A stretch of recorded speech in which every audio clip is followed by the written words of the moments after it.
এরপরে যখন জাহান্নামের মধ্যে ফেলা হবে, জাহান্নামের ভীষণ আগুনের মধ্যে প্রতিটা নাফরমান যখন জ্বলতে শুরু করবে, তখন প্রত্যেকটা জাহান্নাম, এটাই আমার শেষ কথা, তিনটা কথা বলবে আল্লাহকে।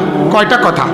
এক নাম্বার বলবে, আল্লাহ এত কষ্ট, এত আযাবের চাইতে মৃত্যু দিয়ে দেন, মেরে ফেলেন। আল্লাহ বলবে, লা ইউখদা আলাইহিম ফায়ামুতু, না না ফরমান, জাহান্নামে কোনো মৃত্যুর ফয়সালা নাই, বেঁচে থেকেই আযাব সহ্য করতে।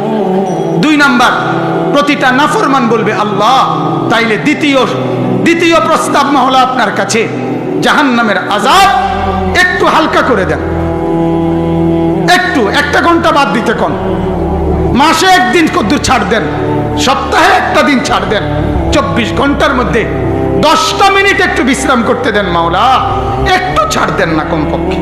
আল্লাহ বলবে, ওয়ালা ইউখাফফাফু আনহা মিন আযাবিহা, না রে নাফরমান, 1 সেকেন্ডের জন্য আযাব হালকা করা হবে না।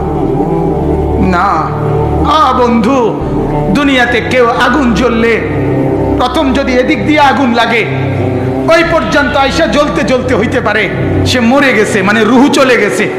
এরপরে যদি তার পুরা বডি আগুনে পুড়ে জ্বলে একেবারে পাউডারও হয়ে যায়, কয়লাও হয়ে যায়, তার আর কোনো অসুবিধা নাই।